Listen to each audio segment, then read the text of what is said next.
హరీష్ రావుని అక్కడ పెట్టడం వల్లనే పరోక్షంగా ఏం చెప్తుంది రఘునందన్ రావు గెలిచిండు అనేటువంటి అర్థం వచ్చేలా మాట్లాడతాను. కవిత గారు మీరు ఇప్పుడు మాట్లాడుతున్నారేమో నాకు తెలియదు, కానీ నేను అప్పుడే చెప్పిన దుబ్బాకకి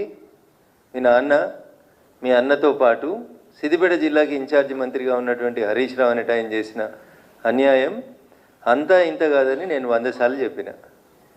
దుబ్బాకకి అన్యాయం జరుగుతుంది, వచ్చిన ప్రతి రూపాయి అయితే గజ్వేల్ పోతుంది, లేకపోతే సిరిసిల్ల పోతుంది, లేకపోతే సిద్దిపేటకు పోతుంది, మధ్యలో దుబ్బాకకు అన్యాయం జరుగుతుందని దుబ్బాక నియోజకవర్గ ప్రజలు 100 సార్లు చెప్పిండ్రు. మీరు ఇవాళ అదే మాట కొత్తగా చెప్తూ దానివల్లనే ఏదో జరిగింది అన్నట్టు చెప్తా ఉన్నారు. అది నిజం. ఆ రోజు నేను మాట్లాడితే టీఆర్ఎస్ మీద ఏదో రఘునందన్ రావు కోపంతో మాట్లాడిందని అనుకున్నారు. But it is a fact. Dubbaka నియోజకవర్గానికి అన్యాయం జరిగింది అంటే టీఆర్ఎస్ పార్టీ నాయకులు గౌరవనీయులు అప్పటి మా జిల్లా మంత్రి హరీష్ రావు గారి వల్ల జరిగిందని నేను ఎన్నికల సందర్భంగా చెప్పిన, ఎన్నికల తర్వాత చెప్పిన. దుబ్బాక ప్రజలు ఇప్పటికైనా దయచేసి దాన్ని అర్థం చేసుకోవాలని చెప్పి కోరుకుంటా ఉన్నాను. ఇది 100% నిజం. దుబ్బాక ప్రజలు మార్పు కోరుకున్నారు. మీ కుటుంబ పాలన వద్దనుకున్నారు, మీ అవినీతి పాలన వద్దనుకున్నారు, దుబ్బాక నియోజకవర్గం మీద హరీష్ రావు గారి పెత్తనం వద్దనుకున్నారు. అందుకనే దుబ్బాక ప్రజలు స్వచ్ఛంగా మనస్ఫూర్తిగా ఓటేస్తే రఘునందన్ రావు గెలిచిండు తప్ప ఎవరి దయా దాక్షిణ్యాలతో రఘునందన్ రావు ఆ ఉప ఎన్నికలలో గెలవలేదు. 100% దుబ్బాక నియోజకవర్గ ప్రజలు మార్పు కోరుకున్నారు. హరీష్ రావు గారు దుబ్బాకకు చేస్తున్నటువంటి అన్యాయానికి వ్యతిరేకంగా రఘునందన్ రావు కొట్లాడగలుగుతాడు అని విశ్వసించారు కాబట్టే నాకు ఓటేసిరు తప్ప ఇంకొకటి కాదు. ఇక మీ కుటుంబ పంచాయతీలో మా అందరి పేర్లు కూడా మీరు మాట్లాడుకుంటూ పోయినారు. ఎస్, 100% మీరు ప్రస్తావించినటువంటి పేర్లలో దాదాపు అన్ని పేర్లు కూడా మీకు అందరికీ తెలుసు, మీ నాన్నగారికి కూడా తెలుసు. ఎవరెవరికి మీరు ఎట్లెట్లా అన్యాయం చేసిరు అనేటువంటి విషయంలో ఇవాళ మీరు కొత్తగా మాట్లాడితే మేమేం చేస్తాం, మీ సానుభూతి మాకు ఎందుకు, కానీ 100% అవన్నీ వాస్తవాలు. 2009లో ఏదో మీ అన్నకు వ్యతిరేకంగా 60 లక్షలు పంపిరు అని ఏదో మాట్లాడినారు కదా మీరు. ఇవన్నీ పాత చరిత్రనే. కొత్త చరిత్ర నాకు ఎమ్మెల్సీ ఎన్నికలలో 2009లో మహాకూటమి అభ్యర్థిగా ఇస్తే అప్పటి జిల్లా పార్టీ అధ్యక్షునిగా నన్ను ఎవరు ఓడగొట్టినో కూడా నేను పార్టీ అధ్యక్షుడైనటువంటి గౌరవనీయులు చంద్రశేఖరరావు గారికి చెప్పిన.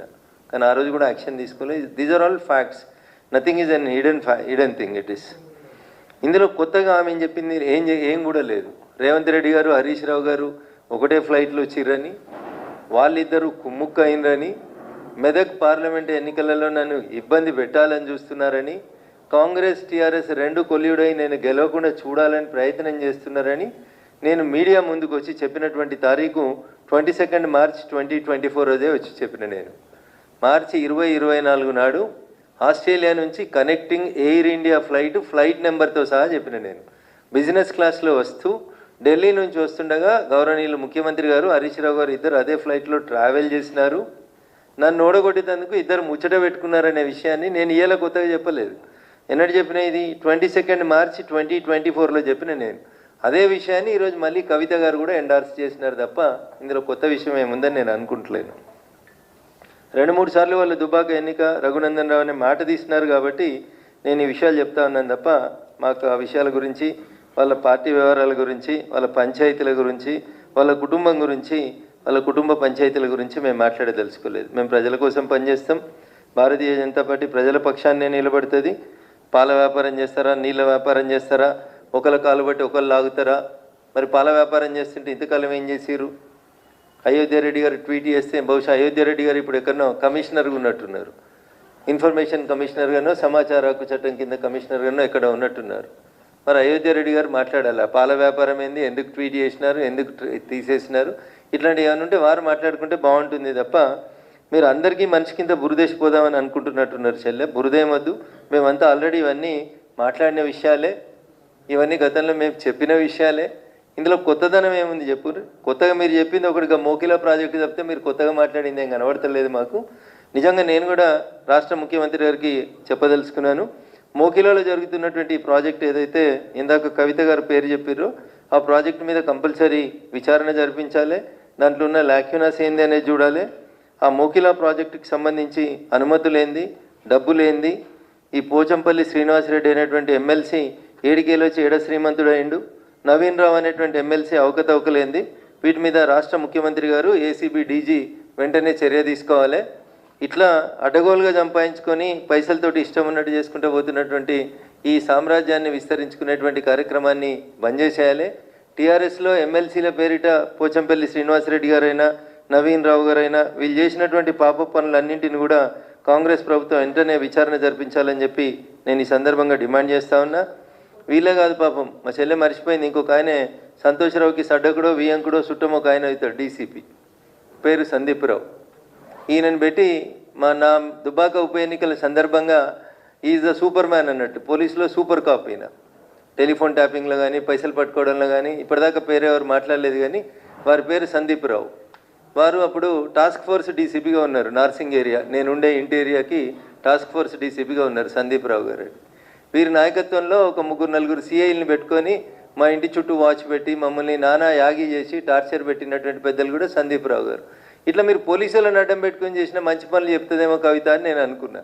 టెలిఫోన్ ట్యాపింగ్లో ఏమేమి జరిగింది, ఎవరెవరి పైసలు ఎట్లా గుంజుకొచ్చినాం, లేకపోతే ఎమ్మెల్సీ వెంకటరామరెడ్డి గారు ఏం చేస్తూ ఉన్నారు, వారికి ఎట్లా జీవోలు మార్చిర్రు, ఏమేమి చేసిరు, ఇవన్నీ ఇంకా చాలా విషయాలు మాట్లాడాల్సింది కవిత. మీరు మాట్లాడేవన్నీ అన్నీ ప్రజలకు తెలిసిన విషయాలే మాట్లాడారు, కొత్త ఏం మాట్లాడలేదు మీరు. ఇంకా ఏదో మళ్ళీ పార్టీలకు పోదామా వెనుక పోదామా అని ఊగిసలాడుతున్నట్టు కనబడుతుంది తప్ప ఇంకా మీరు నిజాలు మాట్లాడితే ఇంకా చాలా మాట్లాడాలి కదా. మేము ఇవన్నీ మాట్లాడినాయి కదా. రేవంత్ రెడ్డి గారు హరీష్ గారు కలిసి ప్రయాణం చేసింది మాట్లాడినాం, అయోధ్య రెడ్డి గారు ట్వీట్ చేసింది, మీరు మాట్లాడింది ఏం లేదు కొత్తగా. ఇందులో కొత్త కనబడుతున్న ఏమైనా ఒక సంతోష్ రెడ్డి ఆయన కడుతున్న శ్రీనివాస్ రెడ్డి ఆయన కడుతున్న విల్లాస్ తప్ప మీరు కొత్తగా ఏం మాట్లాడినట్టు కనబడతలేరు. కాబట్టి కవిత ఇంకా వేరే విషయాలు మాట్లాడితే బాగుంటుండే. ఇంకా టానిక్ మీద ఎఫ్ఐఆర్ చిన్న విషయం అది. క్లబ్బులు పబ్బులు ఇవన్నీ మీ నాన్న క్లబ్బులు బంద్ చేస్తే మీరు పబ్బులు నడిపినాయి అన్నీ అందరికీ తెలిసినటువంటి విషయాలే కాబట్టి వాటి గురించి పెద్ద చర్చ అవసరం లేదు. కానీ కవిత చెప్పినటువంటి మాటలలో టీఆర్ఎస్ పార్టీ అంతా కూడా అవినీతి పునాదుల మీద విస్తరించబడింది. మా ఎమ్మెల్సీలు ఒక్కొక్కరు 1000 కోట్లకు ఎదిగినరు, 750 కోట్లతోటి వెంచర్ చేస్తున్నాడు ఒక ఎమ్మెల్సీ అంటే అర్థం చేసుకోవాలి మనం ఎంత ఎదిగినారు. నవీన్ రావు గారి అక్రమాలకైతే ఇక అడ్డు అదుపు లేదు. ఆయన చేసినటువంటి అడగోల ఆక్రమణలకి, కూకట్పల్లి పరిసర ప్రాంతాల్లో ఆయన చేసినటువంటి జీవోలకి, వీళ్ళు మార్చిన జీవోలకి, ఇంకా చాలా జీవోలు ఉన్నాయి. చెల్లె మాట్లాడాల్సిన జీవోలు ఏంటంటే కన్జర్వేషన్ జోన్లను ఎట్లా మార్చిచ్చిర్రు మున్సిపల్ శాఖ మంత్రి గారు, అవి మాట్లాడాలి చెల్లె. ఇంకా చాలా విషయాలు మాట్లాడాలి, వాళ్ళ ఎమ్మెల్సీల అవినీతి గురించి మాట్లాడాలి. ఒకటే రోజు కాబట్టి కొంచెమే మాట్లాడిందని అనుకుంటా ఉన్నాను నేను. మళ్ళీ ఎపిసోడ్లో ఇంకా బాగా మాట్లాడాలని కోరుకుందాం. ఖచ్చితంగా టీఆర్ఎస్ పార్టీ పెద్దలు చేసిన అవినీతిని ఎంత కవిత బయట పెడితే బాగుంటుందని నేను మనస్ఫూర్తిగా కోరుకుంటా ఉన్నాను. Thank you.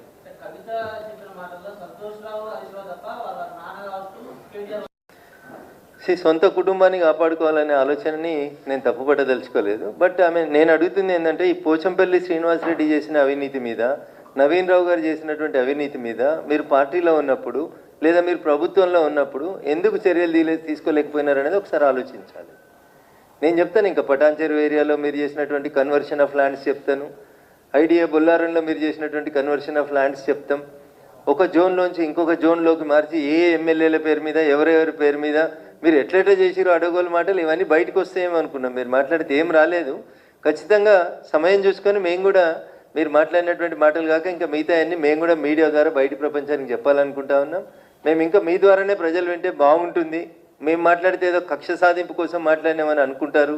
ఆదిపట్లలో ట్రాన్స్ఫర్ చేసిన భూములు, ఆ బొల్లారంలో ట్రాన్స్ఫర్ చేసిన భూములు, పటాన్ చెరువులో సాకి చెరువు పక్కన ట్రాన్స్ఫార్మ్ చేసి కడుతున్నటువంటి భూములు, ఇండస్ట్రియల్ జోన్ని ట్రాన్స్ఫర్ చేసినటువంటి భూములు, ఇకపోతే ఐడిఏ బాలానగర్లో మీరు కన్వర్షన్ చేసిన భూములు, ఇట్లా చాలా భూములకు సంబంధించి చాలా విషయాలు మీరు మాట్లాడతారేమో అనుకున్నాం. ఇంకా చాలామంది టీఆర్ఎస్ ఎమ్మెల్యేలు వాళ్ళు చేసిన